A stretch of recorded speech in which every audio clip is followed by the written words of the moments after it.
first game we got today is Rams versus Packers. I think this one's going to be a good one. The Rams got the number one overall total defense along with scoring defense in the league, while the Packers have the highest scoring offense in the league at 31 points or something like that. Devontae Adams, league leading touchdowns, but he's going to have Jalen Ramsey on the other side of the ball. I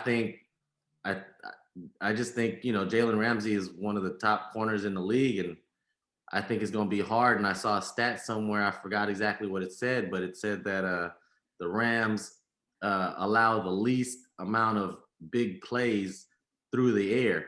And I think that's how Aaron Rodgers and the Packers like to play it. I like the defense a lot, man. I think it's going to be a little bit challenging for Aaron Rodgers. While I think he's the best quarterback in the league, not named Patrick Mahomes, I'm going to go with the upset, and I'm going to go with the Rams on this one. Oh, that's big, because I'm definitely not going with the Rams for all of the reasons that you said. Basically, just flip it around. Yep. I feel like Ramsey is one of the best corners in the league, and he's going up against one of the top receivers in the league in Devontae Adams. And you can scheme around the cornerback. You can shift this guy around. He moves around the field. His route running is impeccable. He beats you with his feet. So I like that matchup. And then if the Ramsey wins that matchup, then the people act like the Packers don't have a running game. Their running game is very, very dangerous. Probably more dangerous than the Rams running game, honestly. I like the running game, don't get me wrong, but I mean, when you got Aaron Donald in there, I'll take my Aaron versus that Aaron, because Aaron Rodgers is a bad man, and he's not going to throw an interception. I don't think, but if it happens, it's not going to be late in the game. It's not going to be with the game on the line. Aaron Rodgers is going to be cool breeze. They better hope that the backup quarterback is not in concussion protocol again for the Rams, because Jared Goff and that thumb and that frozen, it's not going to be good. Hey, solid defense and a good running game is all I'm saying, baby. They know how to travel. Man, and that's what's crazy, is a solid defense and a solid running game is what the Packers have, and that's why I'm picking the Packers. And so do the Rams. Go, Pack, go! So do the Rams. Rams got a solid running game and the best defense in the league, so I pick defense over offense. I also have Jared Goff at quarterback, and Jared Goff scored a total of 3 points in the Super Bowl. I'll never forget it. Moving on. Yep.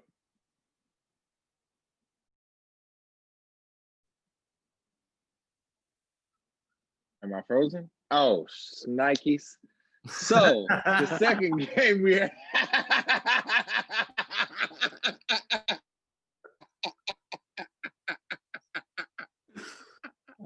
Get it together. All right. You got me there. I was waiting. At first, I was like, is he going to say anything else? And then I was like, all right, cool. Next game. And I was like, dang, all right. So today we have the second matchup, which is going to be the Baltimore Ravens versus Buffalo Bills. Buffalo Bills are at home, and the Baltimore Ravens bring a different dynamic to this game, mostly running, which is what Buffalo struggles to stop. And I feel like if the Ravens can just get their ground game going, it's not going to be much of a matchup. Keep the ball out of Allen's hands, rush the ball, keep the ball, and that's how you win. I'm calling the upset. Buffalo loses this game. Ravens. I'm actually right there with you. I really like this matchup for the Ravens. Only for the simple fact that even though that the Bills have been looking unstoppable on the offensive side of the ball, if you really watch them play, a lot of Josh Allen's big downs have been on uncharacteristic plays where he has to break down, break away from the pocket and things like that. And I think that's where Marcus Peters and Humphreys excel at. Those are two lockdown corners against Diggs and Beasley, and I forgot who the other wide receiver is. Um, John Brown. John Brown. But I like the Ravens defense a little bit better in that matchup. And like you pointed to, one of the Bills' defensive weaknesses is running the ball. They give up 120 points a game uh, during the regular season, Yards. and that's what Lamar Jackson and the Baltimore Ravens like to do. So I think they eat up the clock and play solid defense, and they squeak away with the 3-point upset. Yeah, I think Baltimore gets this W. Like you said, the big plays that Josh Allen had this year were like on 3rd and 8, 3rd and 9, containment broke down, and he just takes off for 17 to 25 yards. And I don't think that happens with Matthew Judon on the on that line for defensive end. Like they just have a whole bunch of boys that not gonna let this Baltimore defense be the reason that this team lost. So I guess we're in agreement with the Ravens on this one. For Sunday's games, we've got the Browns taking on the Chiefs. In all reality, I think that the Browns have a puncher's chance. Will it ever happen? I don't think they're beating the Chiefs. But the best way to do that is play solid defense and keep the ball away from Mahomes. And I think, the only real loss that the Chiefs had this year was to the Raiders. And I think the Raiders gave the blueprint on how to beat the Chiefs. Brown's strength is running the ball, the ground game, with that two-headed monster. They got running the ball with Kareem Hunt and Chubb. Baker Mayfield's best is at his best when he can utilize the play action. I'm not big on the Chiefs defense, but they do come up with plays when they need to. But I'm still taking the Chiefs in this game. Yeah, I definitely have to roll with the Chiefs in this one. They look like one of the stronger teams all year. When you have Patrick Mahomes at quarterback, and he's the best quarterback in the league, and he has a plethora of weapons. When you're talking about Sammy Watkins is an afterthought, and he was a top tier receiver at Clemson and a top tier draft pick. And then you got Kelsey, the fastest. You got Tyreek Hill, fastest man on the planet. Then they added Le'Veon Bell. They're getting Clyde Edwards-Helaire back. Like, it's too many weapons. I'm just leaving off names. Like, they still have more weapons. Nobody's defense can stop that. And if you look at Cleveland over the course of the year, they've given up a lot of 40-point games. Like, they won a lot of those games, but to give up 40 points, your defense isn't very good. Nah. And Cleveland let a few people hang 40 on them this year. Yeah, that's true. Again, I'm with you. I'm thinking the Chiefs gonna take this one. I think it'll be a little bit closer than the spread indicates, but um, definitely taking the Chiefs.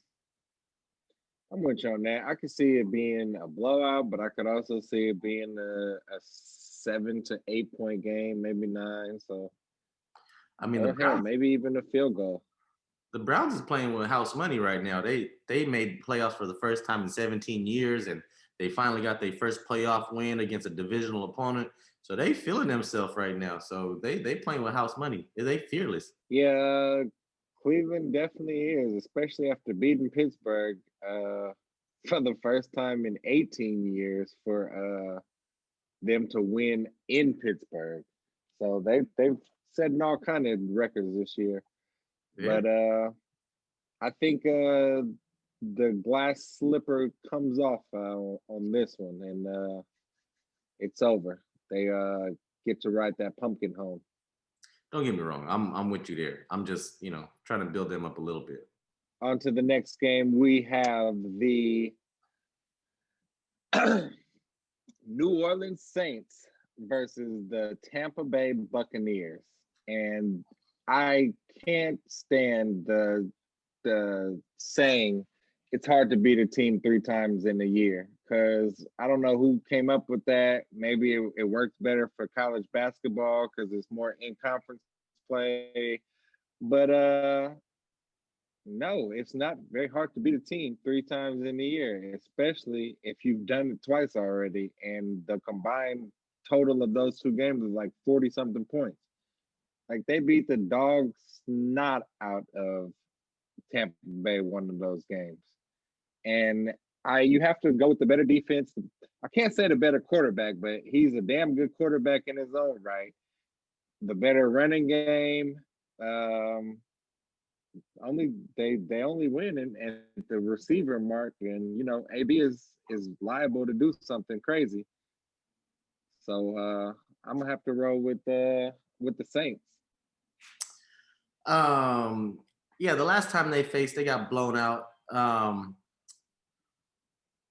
But the Bucs has been on a 5-game winning streak, and they look like their offense is rolling right now. And I'm not trying to take away nothing from Drew Brees and company. One of the Buccaneers' weaknesses on offense is running the ball. I think they only average 94, 96 rushing yards a game. And that's the lowest in the league, I believe. I might be mistaken on that. At least it's the lowest in the with the teams in the playoffs right now. So if the Saints can take away the running game early, then they can focus more on the passing game, and that'll be a little bit more difficult for Tom Brady. But man, I don't know. I'm gonna take Brady on this one. Well, my reason is for taking New Orleans is the defense. I think the defense is very underrated. It doesn't get talked about as much. They're one of the better defenses in the league this year. I agree. And I think that the pass rush can do what Washington attempted to do last week. They got to Brady quite a few times, but Brady was able to get the ball out quite fast. But I think that the New Orleans Saints actually have the corners to lock in step with the wide receivers. Besides Antonio Brown, he's gonna blow by everybody. And I know he's a clown. I know, but he's a clown that has big feet and fast feet because he's running by everybody. Man, AB is not putting up the numbers that he's used to, but the attention that he gets from the secondary leaves spaces open for Godwin and Evans and Gronk and whoever else is going out there. So you're right. I it's a personal vendetta with me and AB, but that's just because that's neither And here you're still picking his team. Hey, I'm more or less picking the team because of Brady. And Brady don't like to lose in the playoffs. And you brought up the saying it's hard to beat a team 3 times in one season. But it happens more often than you think. And you could throw that stat out the way because Brady before this year never lost twice to the same team in one season, but he did it this year. So because he played in the AFC East. Now that he's in a real conference with real teams, them teams is gonna whack him. yes, I know. Well, if he was with the Pats this year, he would have had to worry about the Bills. The Bills would have been on it. But yeah, I'm gonna go Bucs. I'm gonna go Bucs on this one. All right, so 2 of our picks, actually 3 of our picks are the same, and then we differ. Actually, no, we differ on the. You said the Rams. Rams, Ravens. I said Green Bay. Yep, we're tied on the Ravens and the Chiefs, and we differ on the Rams and the. We differ on the NFC Saints. games. Yeah, the NFC games. It'll be interesting to see who's right. Yeah, we're gonna see. I'm gonna play it back too for next week's. All I just play back. Discount double check.